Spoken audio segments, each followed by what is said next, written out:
Welcome, everyone, to our fourth quarter economic update. I'm John Momartz, along with Bob Key. We are finally announcing that the Fed tightening cycle is now over, and we are going to discuss what the true causes of a recession are and why we don't see one coming. With our first chart, Bob, you want to go ahead? Sure.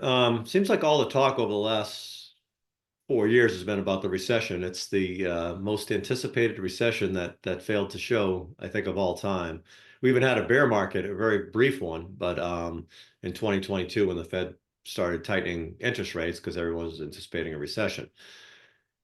We've always been very adamant about this, the difference between, a recent note that we talked about, causation and correlation are different things. So yes, we usually go into recession during Fed tightenings, but the reason we go into the recession is not because the Fed is raising interest rates.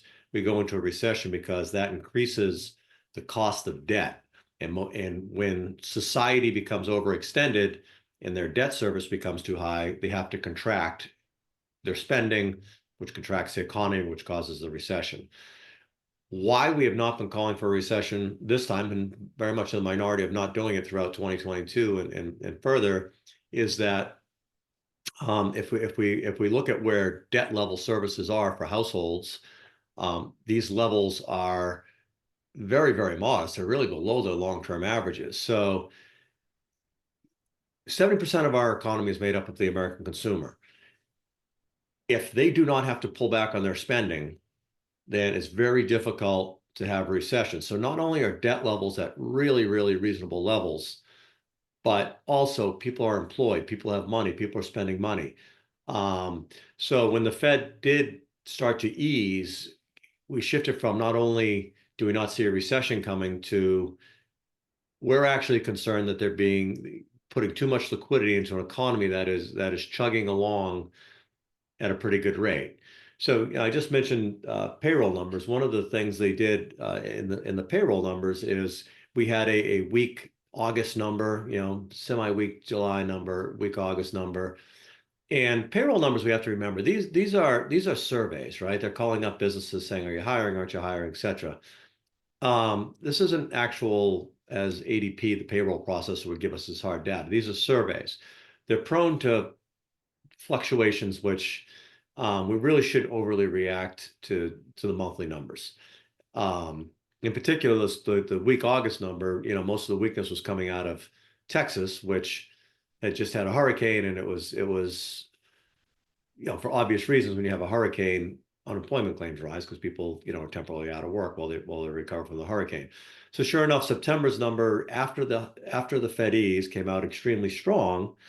And if the Fed continues to ease, we are very concerned about getting into the start of an asset bubble. That doesn't mean things are going to be free and easy from here on in, and all we have to do is watch prices go up. There'll be plenty of bumps in that along the way, but we do think there's a very real risk of there's no reason to ease right now. It's not necessary.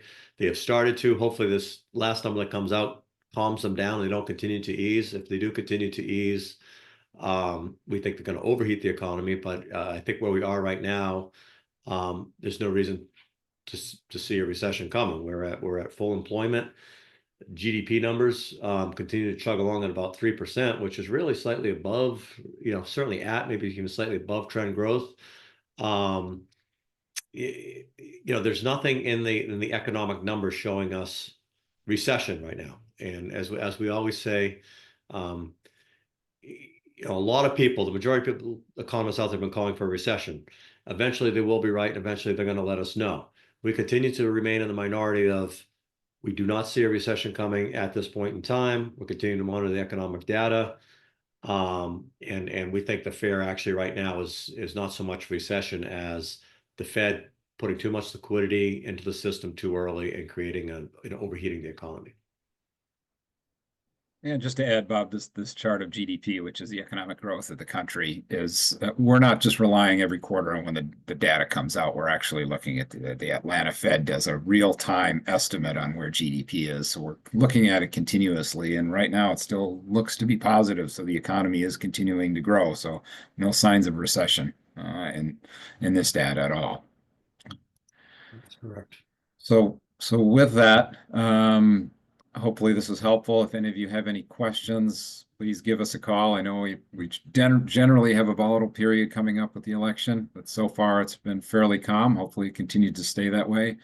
But again, call us if you have any questions. We look forward to seeing all of you in the coming weeks. Have a good day. Thank you, everyone.